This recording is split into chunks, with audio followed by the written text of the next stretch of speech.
ಪೊಲೀಸರು ಮೊದಲಿಗೆ ಯಾರಿಗೆ ಕರೆ ಮಾಡ್ತಾರೆ, ಅವರಿಗೆ ಎಲ್ಲಿಂದ ಕರೆ ಹೋಗುತ್ತೆ, ಇದೆಲ್ಲವೂ ಕೂಡ ವಿತ್ ಲೊಕೇಶನ್ ಸಮೇತವಾಗಿ ಒಂದು ಪೇಜನ್ನು ಮೆನ್ಷನ್ ಮಾಡಿದರು. ಹಾಗಾಗಿ ಯಾರ್ಯಾರು ಈ ಒಂದು ಕೃತ್ಯ ನಡೆದಂಥ ಸಂದರ್ಭದಲ್ಲಿ ಎಲ್ಲೆಲ್ಲಿ ಇದ್ದರು, ಅವರ ನೆಟ್ವರ್ಕ್ ಎಲ್ಲಿತ್ತು, ಅವರ ಮೊಬೈಲ್ ಎಲ್ಲಿತ್ತು, ಅವರು ಯಾರ ಜೊತೆ ಮಾತಾಡ್ತಾ ಅನ್ನೋದು ಕಂಪ್ಲೀಟ್ ಚಿತ್ರಣವನ್ನು ಇರುವಂಥ ಒಂದು ನೆಟ್ವರ್ಕ್ನ ಅಡಿಯಲ್ಲಿ ಈ ಒಂದು ಪಟ್ಟಣಗೆರೆ ಶೆಡ್ಡಲ್ಲಿ ಯಾರಿದ್ರು, ಸ್ಟೋನಿ ಬ್ರೂಕ್ ಹತ್ರ ಯಾರಿದ್ರು, ಇಲ್ಲಿ ರೇಣುಕಾ ಸ್ವಾಮಿನ ಕರ್ಕೊಂಬಂದಾಗ ಯಾರ್ಯಾರ ಟವರ್ ಲೊಕೇಶನ್ ಎಲ್ಲೆಲ್ಲಿ ಸಿಕ್ಕಿತ್ತು ಅನ್ನೋ ಕಂಪ್ಲೀಟ್ ಚಿತ್ರಣವನ್ನು ಚಾರ್ಜ್ ಶೀಟ್ನಲ್ಲಿ ಮೆನ್ಷನ್ ಮಾಡಿದ್ರೆ ಇದನ್ನು ಟೆಕ್ನಿಕಲ್ ಎವಿಡೆನ್ಸ್ ಏನಿದೆ, ಈ ಒಂದು ಟೆಕ್ನಿಕಲ್ ಎವಿಡೆನ್ಸನ್ನು ಜೊತೆಗೆ digital evidence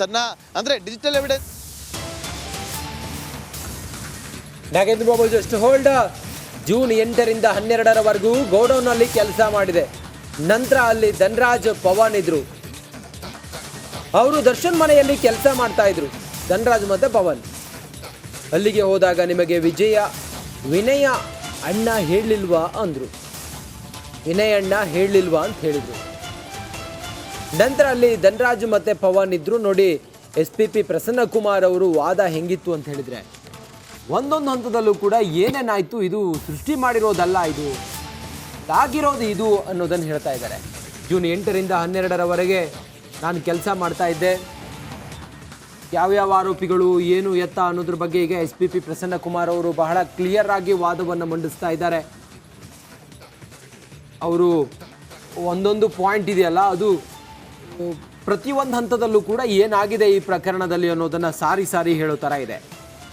Tony Brooke pub, ಅದಾದ ನಂತರ ಆ ಗೋಡೌನ್, ರೇಣುಕಾ ಸ್ವಾಮಿಯನ್ನು ಕರ್ಕೊಂಡು ಬಂದಿದ್ದು, ಹಲ್ಲೆ ಮಾಡಿದ್ದು, ಪ್ರತಿಯೊಂದು ಕೂಡ ವಿತ್ ಎವಿಡೆನ್ಸ್ ಏನೇನಾಯಿತು ಅನ್ನೋದನ್ನು ಈಗ SPP ಪ್ರಸನ್ನಕುಮಾರ್ ಅವರು ಹೇಳ್ತಾ ಇದ್ದಾರೆ.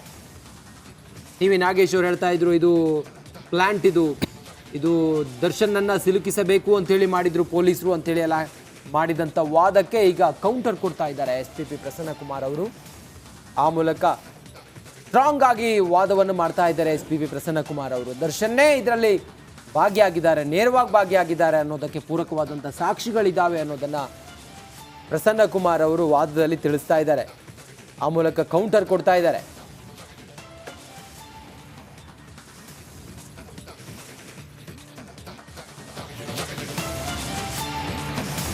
ನೋಡಿ SPP ಪ್ರಸನ್ನಕುಮಾರ್ ಅವರ ಕೌಂಟರ್ ಹೆಂಗಿತ್ತು ಅಂತ ಹೇಳಿದ್ರೆ, ಫುಟ್ ಪ್ರಿಂಟ್ನಲ್ಲಿ ಎಲ್ಲವೂ ಕೂಡ ಇದ್ದಾವೆ ನಮ್ಮ ಹತ್ರ, ಅದರೆಲ್ಲದರ ಮಾಹಿತಿ ಇದೆ. ತಾಂತ್ರಿಕ ಸಾಕ್ಷ್ಯ, ಡಿಜಿಟಲ್ ಫುಟ್ ಪ್ರಿಂಟ್, ಅದೆಲ್ಲವೂ ಕೂಡ ಸಾರಿ ಹೇಳ್ತಾ ಇದೆ ಇವರೇ ಕೊಲೆ ಮಾಡಿದ್ದಾರೆ ಅನ್ನೋದು. ವಿನಯ್ ಕರೆ ಮಾಡಿ ಫೋಟೋ ಕಳಿಸಿ ಅಂದ, ಆಗ ಮಲಗಿಸಿದ್ದ ವ್ಯಕ್ತಿಯ ಫೋಟೋವನ್ನು ಕಳಿಸ್ತಾನೆ ರೇಣುಕಾ ಸ್ವಾಮಿಯ ಫೋಟೋ. ನಂತರ ವಿನಯ್ ಫೋನ್ ಮಾಡಿ ವಿಚಾರಿಸಿದ್ರು, ಏನು ಮಾಡ್ತಾ ಇದ್ದ ಎಂಬ ಬಗ್ಗೆ ಪ್ರಶ್ನೆ ಮಾಡಿದ್ರು. ನಂತರ ಅಲ್ಲಿಗೆ ದರ್ಶನ್ ಪವಿತ್ರ ಗೌಡ ಬರ್ತಾರೆ. ರೇಣುಕಾ ಸ್ವಾಮಿಯನ್ನು ಪಟ್ಟಣಗೆರೆ ಶೆಡ್ನಲ್ಲಿ ಇಟ್ಟಿದ್ರಲ್ಲ, ಆಗ ವಿನಯ್ ಕರೆ ಮಾಡಿ ಫೋಟೋ ಕಳಿಸಿ ಅಂದ, ಆಗ ಮಲಗಿಸಿದ್ದ ಫೋಟೋವನ್ನು, ರೇಣುಕಾ ಸ್ವಾಮಿಯ ಫೋಟೋವನ್ನು ಕಳಿಸ್ತಾನೆ. ನಂತರ ವಿನಯ್ ಫೋನ್ ಮಾಡಿ ವಿಚಾರ ಏನಾಯಿತು ಅಂತ ಕೇಳ್ತಾರೆ. ಆ ನಂತರ ಪವಿತ್ರ ಗೌಡ ಮತ್ತು ದರ್ಶನ್ ಪಟ್ಟಣಗೆರೆ ಶೆಡ್ಗೆ ಬರ್ತಾರೆ, ಅಲ್ಲಿ ಹಲ್ಲೆ ಮಾಡ್ತಾರೆ. ಪವಿತ್ರ ಗೌಡ ಚಪ್ಪಲಿಯಿಂದ ಹೊಡಿತಾಳೆ, ದರ್ಶನ್ ಕೂಡ ಎದೆಗೆಲ್ಲ ಒದಿತಾರೆ. ಆ ನಂತರ ಅಲ್ಲಿದ್ದಂಥ ಸುತ್ತಮುತ್ತ ಇದ್ದಂಥ ದರ್ಶನ್ ಸ್ನೇಹಿತರು ಮತ್ತು ಫ್ಯಾನ್ಸ್ ಇದ್ದಾರಲ್ಲ, ಅವರು ಕೂಡ ರೇಣುಕಾ ಸ್ವಾಮಿಯ ಮೇಲೆ ಹಲ್ಲೆ ಮಾಡ್ತಾರೆ. ರೇಣುಕಾ ಸ್ವಾಮಿ ಮೃತಪಡ್ತಾನೆ. ಆ ನಂತರ ಇವರು ಡೆಡ್ ಬಾಡಿಯನ್ನು ತೆಗೆದುಕೊಂಡು ಹೋಗಿ ಅಲ್ಲಿ ಎಸಿತಾರೆ ಅನ್ನೋದ್ರ ಬಗ್ಗೆ SPP ಪ್ರಸನ್ನಕುಮಾರ್ ಅವರು ಈಗ ವಾದವನ್ನು ಮಂಡಿಸ್ತಾ ಇದ್ದಾರೆ. ಇದ್ಯಾವುದು ಕೂಡ ಪ್ಲ್ಯಾಂಟ್ ಅಲ್ಲ ಅನ್ನೋದ್ರ ಬಗ್ಗೆಯೂ ಕೂಡ ಅಲ್ಲಿ ಅವರು ಬಹಳ ಕ್ಲಿಯರ್ ಆಗಿ ಹೇಳ್ತಾ ಇದ್ದಾರೆ. ಇನ್ನಷ್ಟು ಮಾಹಿತಿಯೊಂದಿಗೆ ನಾಗೇಂದ್ರ ಬಾಬು ನೇರ ಸಂಪರ್ಕದಲ್ಲಿ. ನಾಗೇಂದ್ರ ಬಾಬು, ವಾದ ಪ್ರತಿವಾದ ನಾವು ಗಮನಿಸ್ತಾ ಇದ್ದೀವಿ. TV ನಾಗೇಶ್ ಅವರು ಮೊನ್ನೆ ಮಾಡಿದಂಥ ವಾದಕ್ಕೆ ಈಗ ಪ್ರತಿವಾದ. ಯಾವ್ಯಾವ ಅಂಶಗಳನ್ನು ಇಲ್ಲಿ ಸ್ಟ್ರಾಂಗ್ ಆಗಿ ಪ್ರಸನ್ನಕುಮಾರ್ ಅವರು ನ್ಯಾಯಾಧೀಶರಿಗೆ ಮನವರಿಕೆ ಮಾಡಿಕೊಡ್ತಾ ಇದ್ದಾರೆ, ಹೇಗೆ ಸಾಗ್ತಾ ಇದೆ ಈಗ ಪ್ರತಿವಾದ ನಾಗೇಂದ್ರ ಬಾಬು?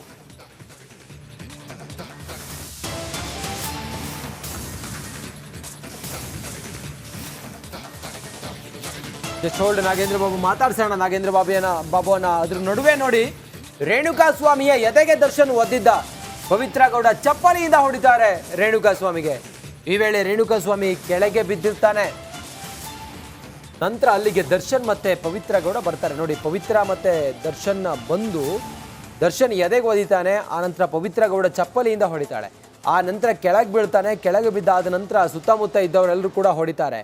ಹೊಡೆದು ಆತ ಮೃತಪಡ್ತಾನೆ. ಮೃತಪಟ್ಟಾದ ನಂತರ ದರ್ಶನ್ಗೆ ಮಾಹಿತಿಯನ್ನು ಮುಟ್ಟಿಸ್ತಾರೆ. ಅಲ್ಲಿಂದ ಆತನ ಡೆಡ್ ಬಾಡಿಯನ್ನು ತೆಗೆದುಕೊಂಡು ಹೋಗಿ ಎಸಿತಾರೆ. ಇದಾಗಿದ್ದು ಅನ್ನೋದ್ರ ಬಗ್ಗೆ SP ಪ್ರಸನ್ನ ಕುಮಾರ್ ಅವರು ಎಳೆಯಾಗಿ ಹೇಳ್ತಾ ಇದ್ದಾರೆ. ರೇಣುಕಸ್ವಾಮಿ ಮೇಲೆ ಹಲ್ಲೆ ಮಾಡಿದಾಗ ಮತ್ತು ರೇಣುಕಸ್ವಾಮಿ ಸತ್ತಾಗ ದರ್ಶನ್ ಆ ಜಾಗದಲ್ಲಿ ಇದ್ದ ಅನ್ನೋದನ್ನ ಇವರು ಮನವರಿಕೆ ಮಾಡ್ತಾರೆ. ಆ ಮೇನ್ ಪಾಯಿಂಟ್ ಅನ್ನ ಕೆಳಗಡೆ ಬೀಳ್ತಾರಲ್ಲ ರೇಣುಕಸ್ವಾಮಿ, ಆಗ ದರ್ಶನ್ ಅಲ್ಲಿ ಇದ್ರು ಅನ್ನೋದು. ಎಸ್ ಸರ್, ನೋಡಿ ಮುಂದುವರೆದು SP ಪ್ರಸನ್ನ ಕುಮಾರ್ ಅವರ ವಾದದಲ್ಲಿ ಕೆಳಗೆ ಬಿದ್ದಿದ್ದ ರೇಣುಕಾನಿಗೆ ದರ್ಶನ್ ನಿಂದಿಸ್ತಾರಂತೆ, ನಿಂದನೆ ಮಾಡ್ತಾರಂತೆ. ನೋಡೋ ಎದ್ದೇಳೋ, ಇವಳೇ ನನ್ನ ಹೆಂಡತಿ ಅಂತ ಹೇಳ್ತಾರಂತೆ ದರ್ಶನ್. ಎದ್ದು ಇವಳಿಗೆ ಗೋವಾದಲ್ಲಿ ರೂಮ್ ಮಾಡ್ತೀಯಾ ನೋಡು ಅಂತೇಳಿ ಹೇಳ್ತಾರಂತೆ. ಕೋರ್ಟ್ನಲ್ಲಿ SP ಪ್ರಸನ್ನ ಕುಮಾರ್ ವಾದವನ್ನು ಮಂಡಿಸ್ತಾರೆ. ಕೆಳಗೆ ಬಿದ್ದಿದ್ದ ರೇಣುಕಾನಿಗೆ ದರ್ಶನ್ ನಿಂದನೆ ಮಾಡ್ತಾರೆ, ನಿಂದಿಸ್ತಾರೆ. ನೋಡೋ ಎದ್ದೇಳೋ, ಇವಳೇ ನನ್ನ ಹೆಂಡತಿ ಅಂತ ಹೇಳಿ ದರ್ಶನ್ ರೇಣುಕಾ ಸ್ವಾಮಿಗೆ ಹೇಳ್ತಾರಂತೆ. ನೋಡಿ, ಒಂದೊಂದು ವರ್ಡ್ನು ಕೂಡ ಅಲ್ಲಿ SP ಪ್ರಸನ್ನ ಕುಮಾರ್ ಅವರು, ಇದು ದರ್ಶನ್ ಹೇಳಿರೋದಿದು. ಆ ಸಮಯದಲ್ಲಿ ರೇಣುಕಾ ಸ್ವಾಮಿ ಕೆಳಗೆ ಬಿದ್ದಾಗ ಏಳೋ ಎದ್ದೇಳೋ, ಇವಳೇ ನನ್ನ ಹೆಂಡತಿ, ಗೋವಾದಲ್ಲಿ ರೂಮ್ ಮಾಡ್ತೀಯಾ ನೋಡೋ ಅಂಥೇಳಿ ದರ್ಶನ್ನ ರೇಣುಕಾ ಸ್ವಾಮಿಗೆ ಗದರಿಸ್ತಾರಂತೆ.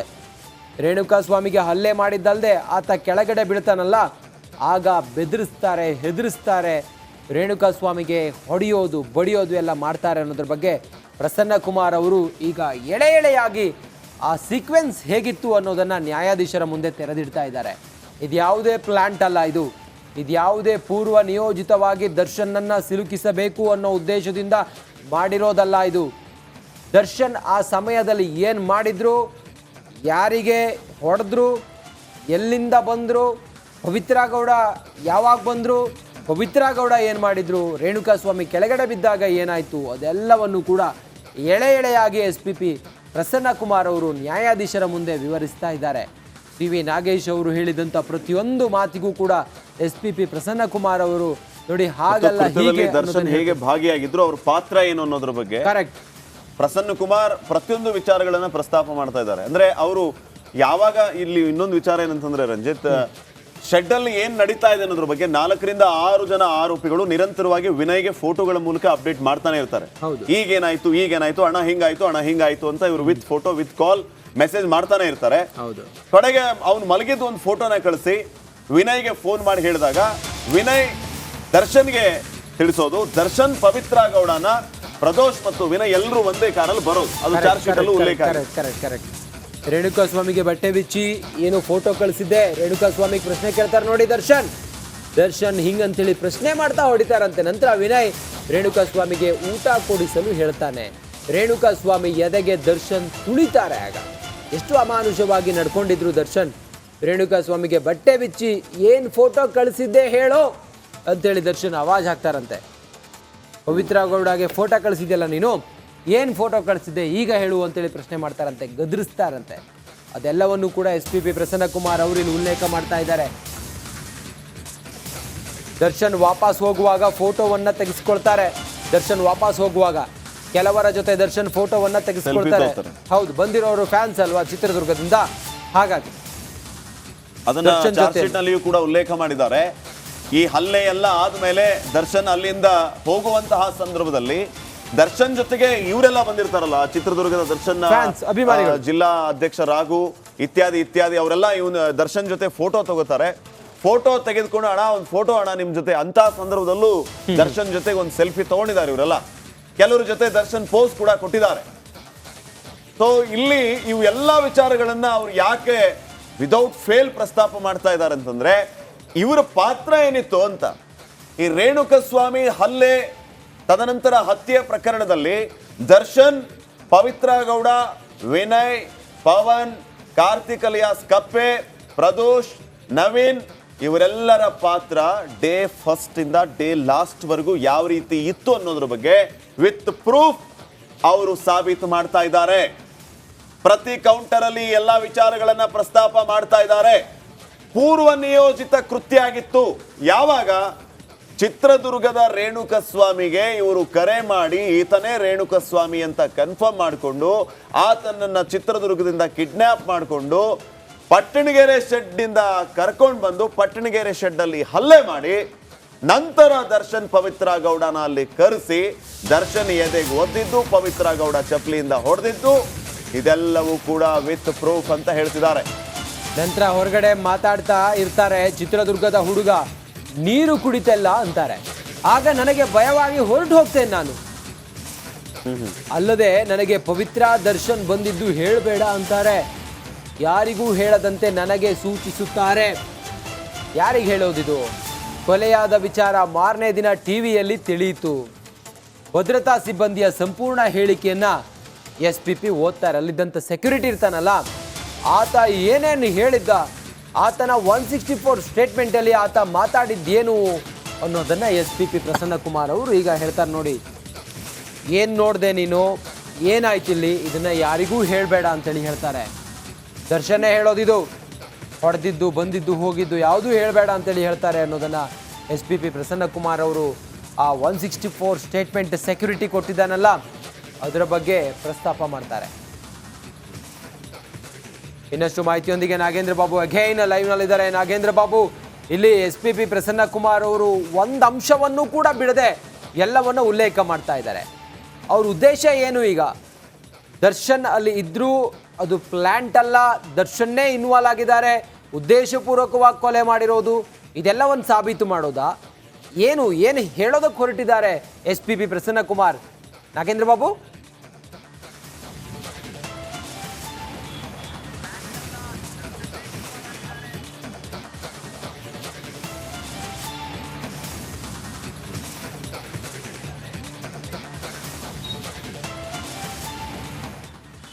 ರಂಜಿತ್, ಇಲ್ಲಿ ಪ್ರಮುಖವಾಗಿ SPP ಪ್ರಸನ್ನ ಕುಮಾರ್ ಅವರ ಉದ್ದೇಶ ಇಷ್ಟೇ.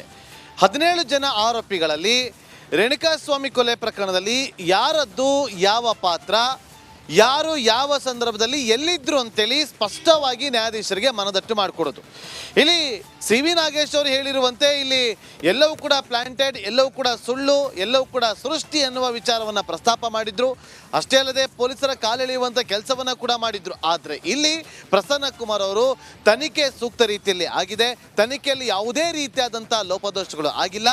ಜೊತೆಗೆ ರೇಣುಕಾಸ್ವಾಮಿ ಕೊಲೆ ಪ್ರಕರಣಕ್ಕೆ ಸಂಬಂಧಪಟ್ಟಂತೆ 17 ಆರೋಪಿಗಳ ಸ್ವಾಯಿಚ್ಛ ಹೇಳಿಕೆ, ಆ ಹೇಳಿಕೆಗೆ ಸಂಬಂಧಪಟ್ಟಂತೆ ಪೊಲೀಸರು ಕಲೆಕ್ಟ್ ಮಾಡಿರುವಂಥ ಸಾಕ್ಷಿಗಳು, ಜೊತೆಗೆ ಪೊಲೀಸರು ಅದಕ್ಕೆ ವಶಪಡಿಸಿಕೊಂಡಿರುವಂಥ ಒಂದಷ್ಟು ದಾಖಲೆಗಳು ಎಲ್ಲವನ್ನು ಕೂಡ ಇಲ್ಲಿ ತಿಳಿಸುವ ಮೂಲಕ ಇದು ಪ್ಲಾಂಟೆಡ್ ಅಲ್ಲ ಅನ್ನೋದನ್ನ ಮನದಟ್ಟು ಮಾಡಿಕೊಡುವಂಥ ಕೆಲಸವನ್ನ ಮಾಡ್ತಾ ಇದ್ದಾರೆ.